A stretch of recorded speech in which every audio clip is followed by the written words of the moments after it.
Hi there, this is Paul Thompson from Spitfire Audio. I'm going to walk through today the Albion 1 Orchestra section of the new Albion 1 library, and we're going to have a look at the various different controls, and a few of the new controls. You'll see there's an extra one here. Let's just have a quick look at the spanner page. So this gives you slightly more detailed view, and we'll open up with our spiccato in the strings section, and we've got the tree mics up at the moment, and they sound like this.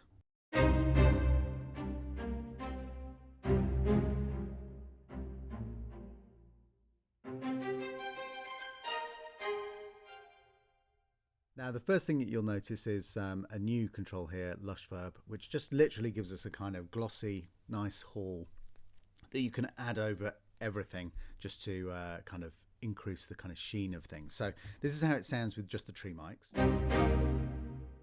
And then if we put this Lush Verb up, you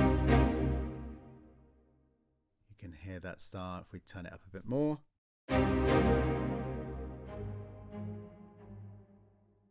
so you get the idea. So let's turn that off for now. We'll just concentrate on the different mics. So let's have a quick listen to the close mics.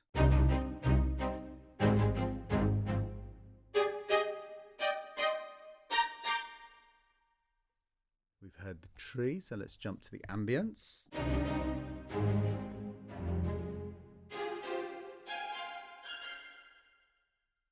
And then let's switch to the outriggers.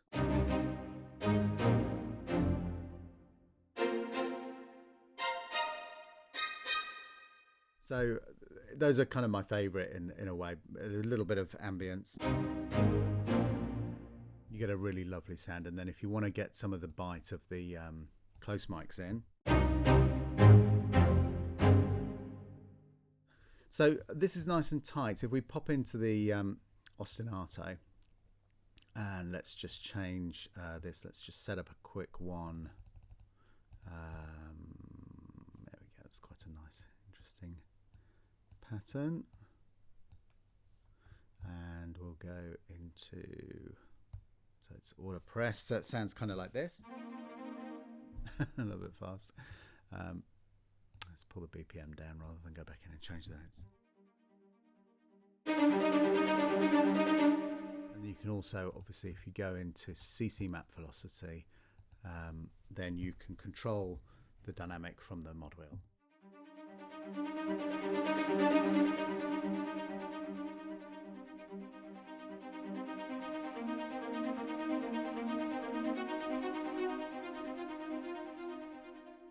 So you get the idea. Nice and tight, very, very easy to kind of set up interesting patterns in there.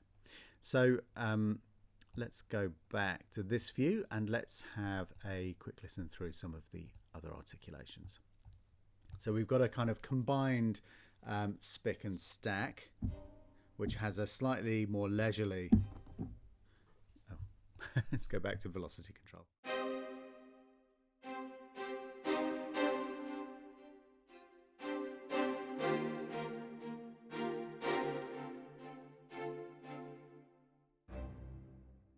So we've got our pizzicato.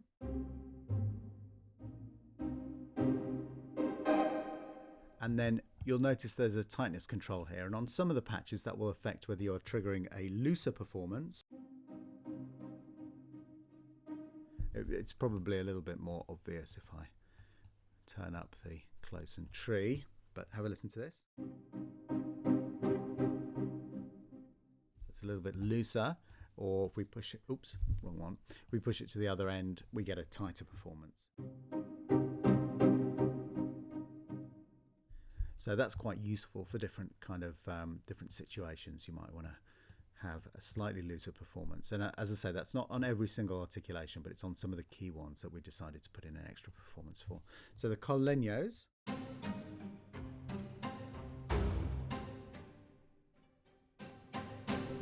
You've got some nice soft ones and then some nice hard ones there. We've got, I'll just jump forward to the low octave shorts.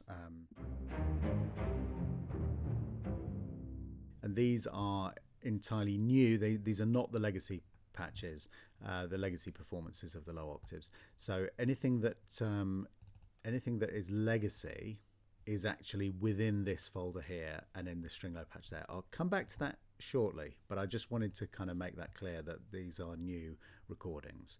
So that's our shorts, and then if we go back to our longs, now with the strings we have control of vibrato.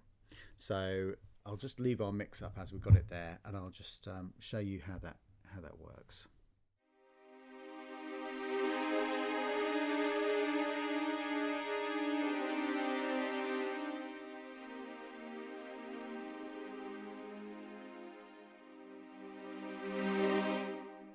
Now you've got a couple of different releases. So if we go for the very shortest release, you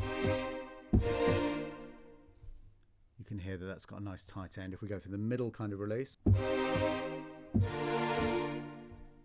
slightly more leisurely, and probably of the three the most natural in normal playing. And then the longest release,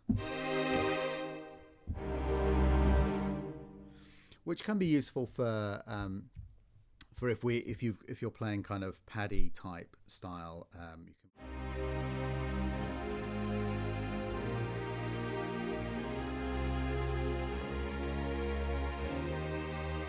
you can hear it's giving you a nice kind of blur between the notes, giving you a little bit extra time to change notes. And obviously you can kind of also do this slightly differently. You can go for the middle release, you can get a nice bit of lush verb, and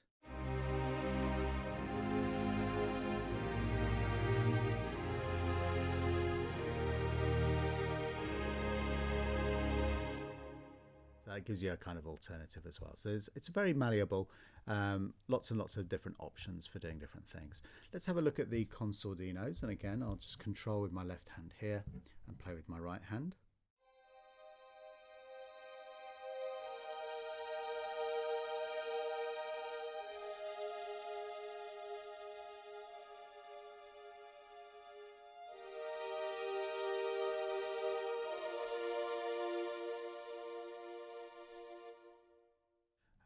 So you get the idea. I'll just leave that up as it is and play down different ranges. And we could go for the middle release just for the most, what I think is the kind of natural default position.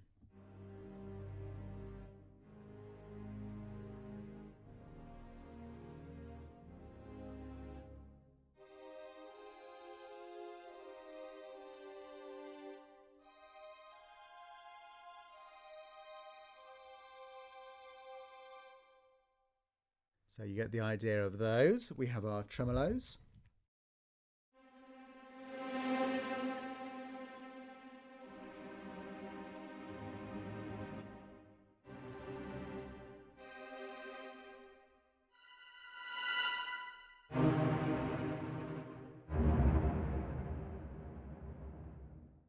That's rather nice. And then we've got our low octave longs.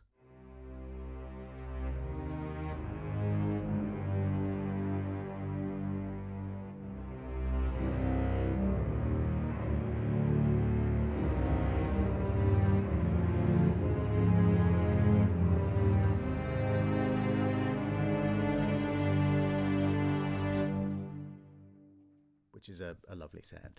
So we will let's stick with the new stuff first, and then we'll jump back and have a quick look at the legacy stuff. So let's jump into the legato patches. Now within the legato sections, we also have broken off the actual individual alternative longs from those performances. So if we go in here and have a look at strings high, now you can see that there is a long articulation in here, which you can just play. Let me get the same mix up, or roughly whatever I can remember of it. You can play this as if it were just a normal other patch.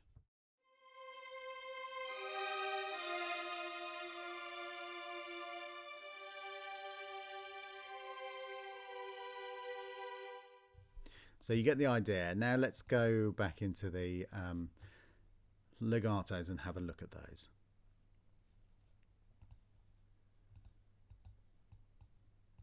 So we've got 4 different things here. We've got strings full, strings low, string mid, string high.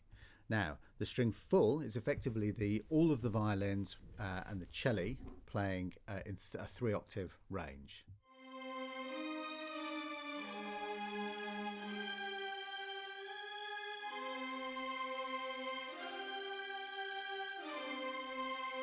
So you can hear that this is set up with 4 different kind of speed controls under the hood, and it'll do kind of very quick runs,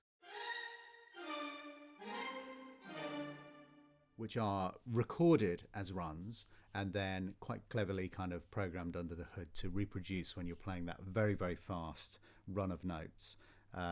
You've got a kind of normal leisurely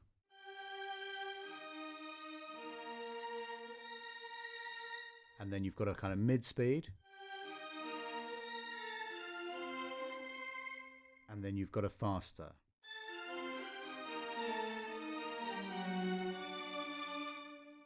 So the idea is, with these patches, you literally just play whatever comes into your head, and in theory, hopefully most of the time, it will just sound great. That's the idea.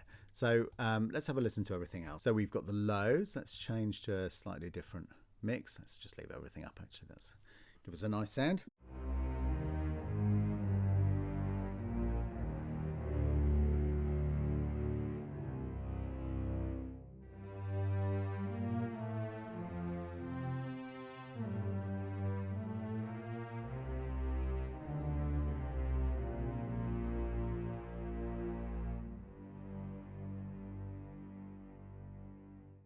So you get the idea with that. It's again set up to play whatever kind of thing you play.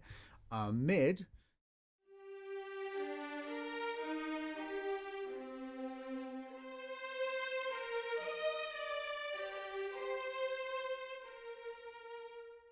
and then our high octaves.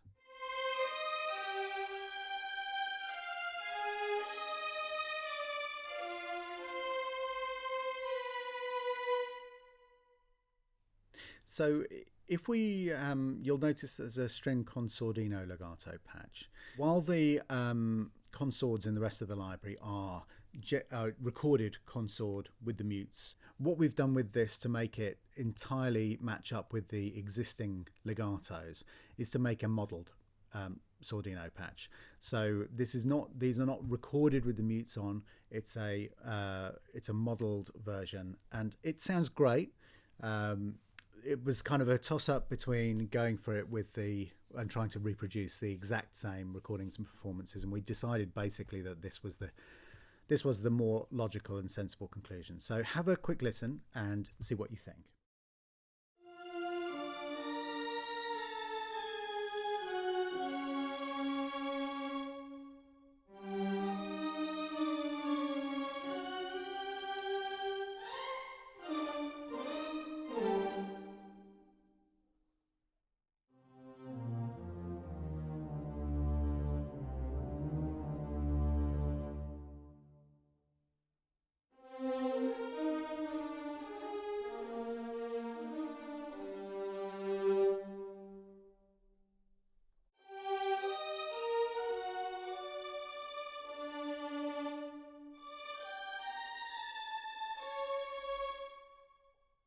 So I think you'll agree it's pretty close to the sordino sound, but it does have the massive advantage that you can literally flick straight from one set into the other and match up absolutely exactly accurately your phrases between the non-sordino and the con-sordino.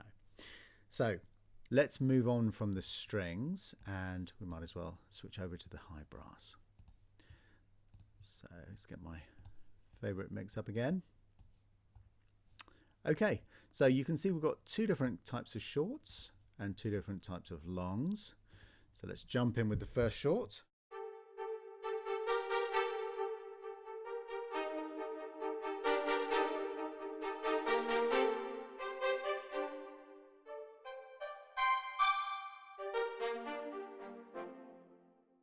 So that gives you a rough idea of that. And then the octave version is similar, a layout, similar instrumentation and arrangement to the octave high brass that we had in the original library, in the Legacy library.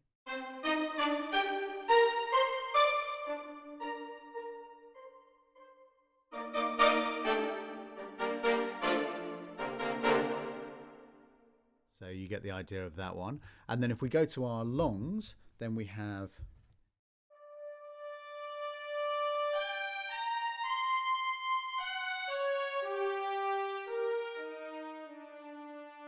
rather lovely there. And then if we bring in the horns the octave below,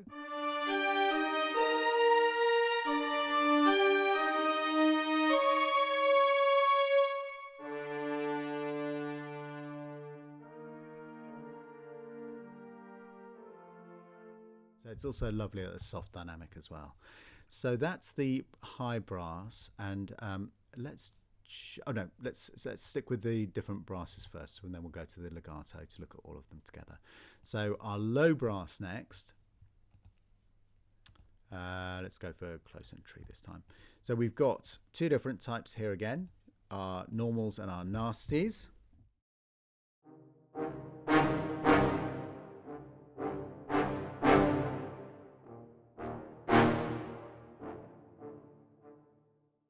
So that's rather lovely. And then if we go to the nasties,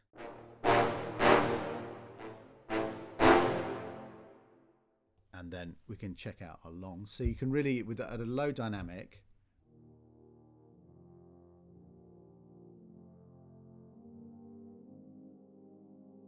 you've got that beautiful kind of chorale sound.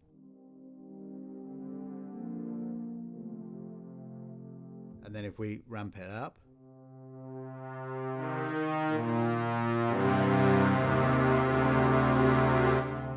you've got a nice bitey sound there, but I know even more.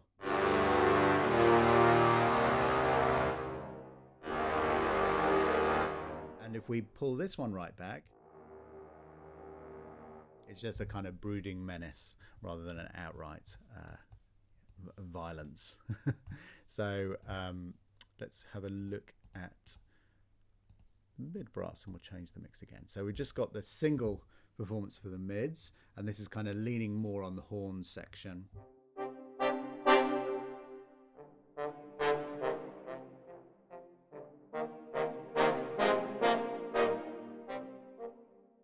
So you've got a really great kind of instrumentation there with the trombones and the horns playing in unison. And then if we listen to the longs, again, this is really, really nice for the...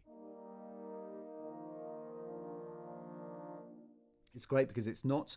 You've got the slight edge in there that you get from having trombones playing, which gives you that... It's a very tiny little bit of a kind of buzzy sound against just the mellow kind of horn. Warmth and roundness behind. And then if we gradually increase the dynamic,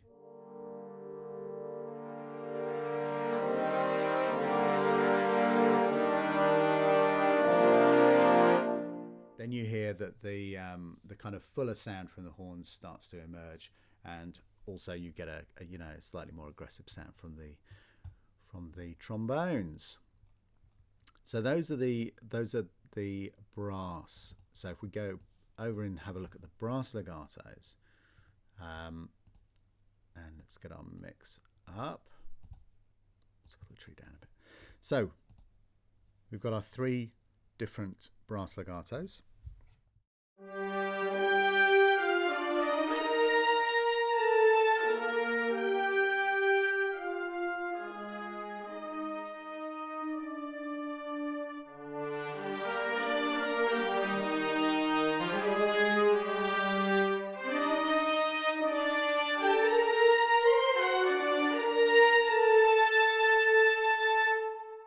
So you can hear there it's very, very agile, lovely sound. Let's go for our mids.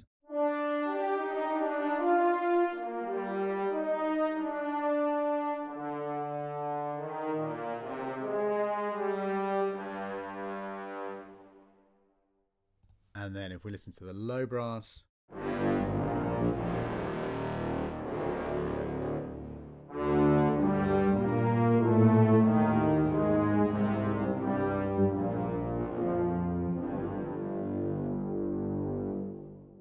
So you get the idea there. So going to the winds, and if we load up here, let's start with our kind of classic sound. We've got again our two different types of short notes.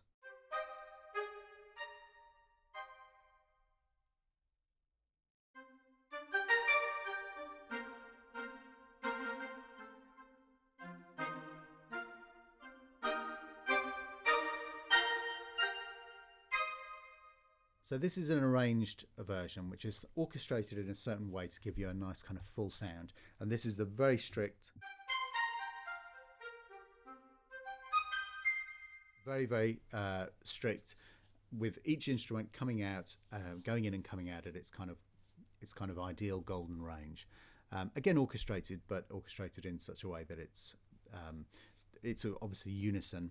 You can hear it maybe slightly clearer. Let's put the outriggers in. If we go and have a look at the longs, and this is the unison longs.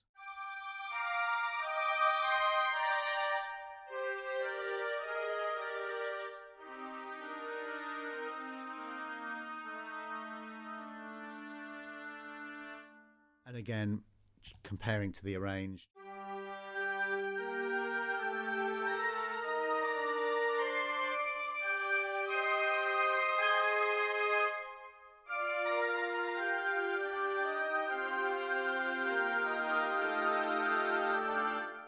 So you get the idea with those. And just out of interest, let's flick through the so very punchy immediate sound from the close, the kind of classic decatrie sound, our ambience, and our outriggers for that kind of slightly wider Hollywood sound. But also put up the lush verb, and you've got a beautiful bloom after the notes there. So, oh, and before we leave this, we also have the tightness control on the shorter ranged here. So if we go for the tight sound, and then we can go for the looser sound. So a slightly more kind of jagged performance in that one.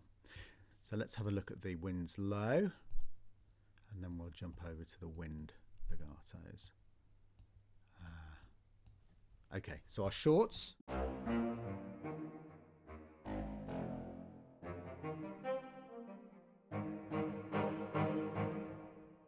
And then our longs.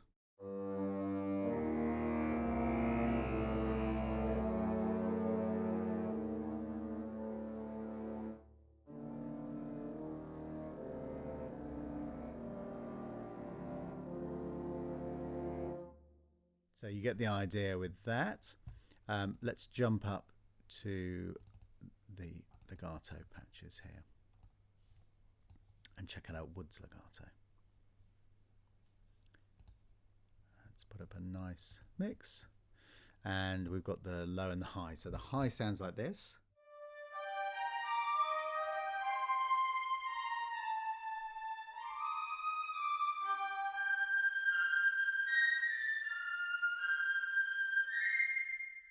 So you get the idea with that, and then with the lows.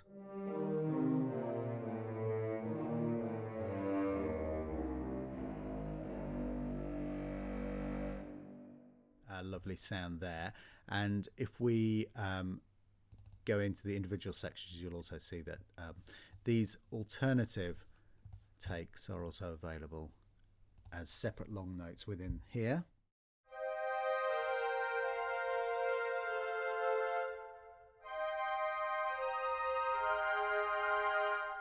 And this is just a kind of, you know, these are just alternates to just give you even more kind of options when you're writing. If you can't find quite the right sound, you can always jump into the legato section and have a look for the individual sections here and check out these longs as well. So that gives us an overview of the main kind of body of the orchestra. Now we've got our usual stuff in the cog, we've got our individual patches, all of the individuals from the new stuff in there. We've got our legato patches as we looked at there. We've got our time machine patches, so you can make the shorts slightly longer or slightly shorter according to taste. And I'm going to quickly demonstrate that with this. So let's use the Spitfire. Let's just turn the stuff off to make it load quicker. And this will take up slightly more memory because you're using the you're loading the full samples into the time machine. Actually, it's probably a good idea not to load all of the mics at that stage. But you've got your stretch control here, and the way that works is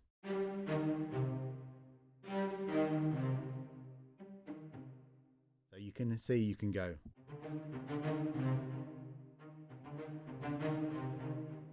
that kind of thing. It just gives you it's quite a nice, I'm trying to do it with the mouse and one hand on the keyboard and all that kind of stuff, but you can kind of assign it to a controller so you can perform like that. You could you know, even just draw it in after the fact and get a really nice performance. But if you want to get that super artificial, very, very tight sound,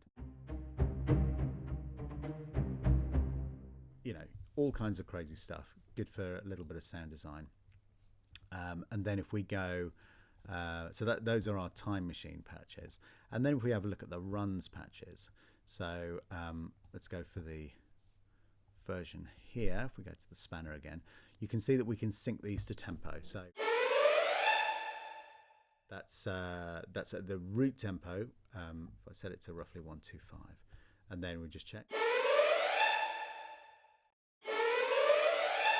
Slightly slower, maybe it was 150, but you can make it faster as well.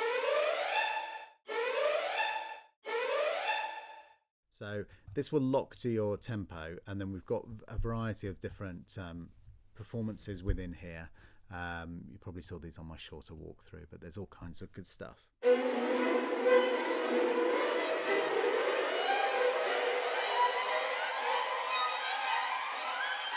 And these are all specifically orchestrated. Now what you'll notice is the key range is changing as we flick through them, and the key that you press is the destination key. So if we go for the major scale,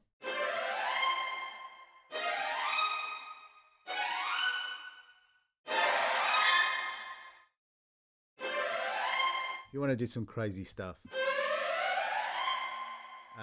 obviously that's going to play slightly slower because it's chromatic. Let's try major, and so there you can hear that we're hearing the major ascending, the minor ascending 3 octave, and the major ascending 1 octave. It's a little bit trickier to hear with the major and minor together. It just sounds kind of slightly more blurry. But if we go for maybe the minor ascending 1 octave and 3 octave together,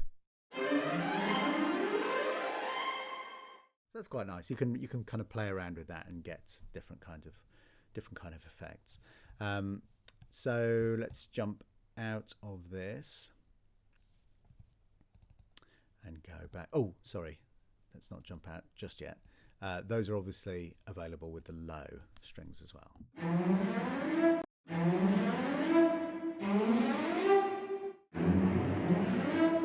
So some pretty cool stuff in there. If we pull back out of there. So that's an overview of the orchestra. Now, if we go into Legacy, we've got obviously some of the cool little patches that we didn't really want to let go of for the old Legacy, and those include the crazy effects and stuff like that. It also includes our great piano patch. No point re-recording that. It worked. It does what it says on the tin. So that's great. And then we've got a kind of selection of favorites from the old library as well, and that goes for high, low. Obviously all of the effects are in here. There was, you know, the effects great from the original Albion. I still use them all over the place. And then we've got our original kind of woods with our original alt, which was slightly different concept to our kind of new arranged orchestration. and then the low wood's in there as well. So within here you can also load up your individual patches if you just want to grab the effects, and there's the time machine available as well. So that gives you a kind of overview of the orchestra section of the library. I hope that's been useful. I hope I've kind of gone into everything in enough detail, and we're going to look at all of the other sections of the library in other walkthroughs. So come back and check in on the other walkthroughs, and you'll see all of the kind of good stuff that's in Albion 1. Hope you've enjoyed watching that. Thanks very much for sticking with me, and we'll see you on the next one. Bye bye.